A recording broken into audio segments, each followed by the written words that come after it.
Okay, in this video I'm showing you how to import assets into After Effects. So this is, say you buy a template that you need photos for or video for, it's a slideshow or something that you want to put your own video or photos into. This is how you import your footage into After Effects. First, I like to be organized. So in your project window, click this little Create Folder button. It looks a little like a little manila folder.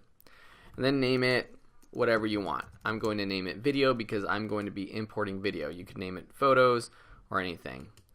Then you can right click and click import files or multiple files.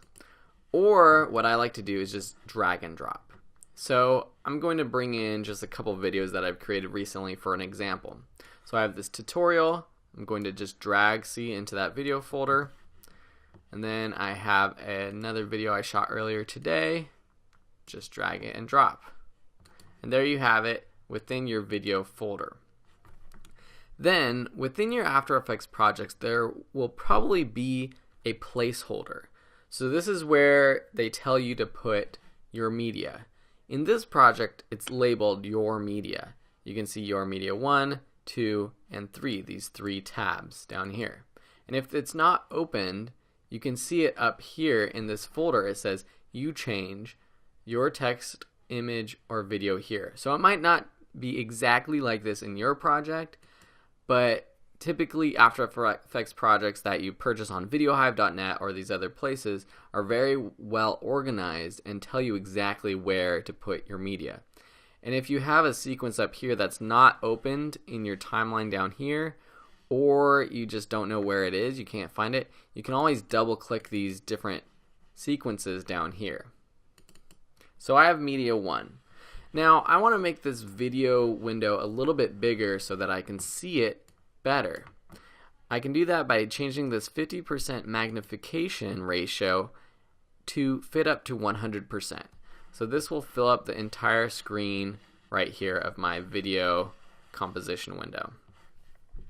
Okay, so then down here you have in your timeline you have different options. So you have your media layer, your texture layer, and the medium red solid layer, which is the background. And just to show you exactly what these are and what they're doing, I'm going to uncheck this little eyeball on the left side so that you can see that that's turning off this Your Media layer. And this is a text layer. Okay? Texture, I can turn on and off. That's kind of hard to see for you on the computer, but it has a little texture. And then this background, it's just taking off this background completely. So what do you do with your video or photo? So when you have a sequence or a placeholder sequence, you just drag and drop your video or photo onto this timeline, or you can drag and drop it right into the window right here.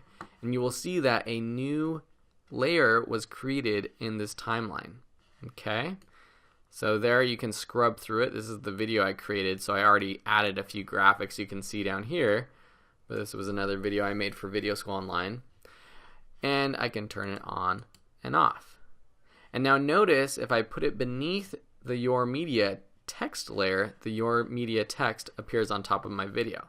If I put it beneath the texture, it appears beneath the texture. And maybe I want that texture over my video, but I don't want that Your Media text on my video. So I'm going to uncheck that eyeball right there next to the Your Media layer so it's not visible.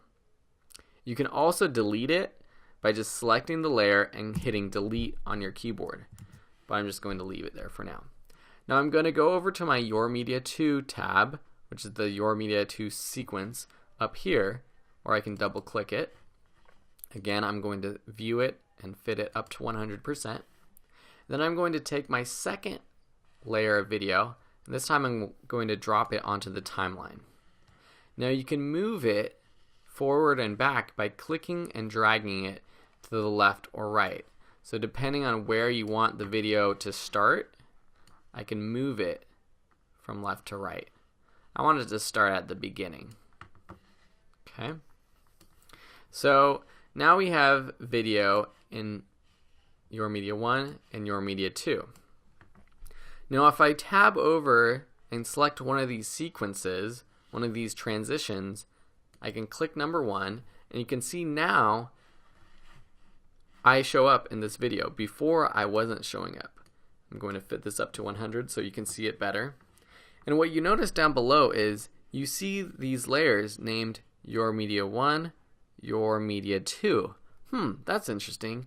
What that's doing, that's referring to this sequence, your media 1 and your media 2. So those sequences are actually quote unquote nested or pre-composed. Those are terms you don't need to know if you're just taking this to get by and do quick and dirty After Effects. But basically you pre-compose a sequence within your sequence. So it's like layers of sequences. And now if I scrub through this timeline, you can see this transition in effect. Now I could go to any number of these sequences. I'll go to 11 and I will scrub through it. You see that transition. Let's go to 17. Here's another one. Scrub through it. And you will notice I'm scrubbing through it just by clicking and dragging. Another thing you can do is press 0 on your keyboard if you have a full keyboard. So if you have the keyboard on the right side of your, like a whole number pad on the right side of your keyboard, then you can press 0 over there. If you have a small keyboard and you only have the numbers on top of the letters, then what you have to press is Control 0. Okay, so Control 0 on your keyboard if you don't have the number pad on the right side of your keyboard. And if you render it, that's actually what you call rendering. You're not exporting it, but you're rendering it. It's kind of computing all the effects that are going by, and it's a lot clearer, you can see. Now this goes to media 3. So there's 3 different effects that you're seeing, 3 sequences that it's calling upon. This first one, media 1, you see part of media 2 in the background right here, and then there's media 3 that I could add. But I'm going to leave it at that for now, and in the next lesson I'm going to be showing you how to change and edit text within your composition.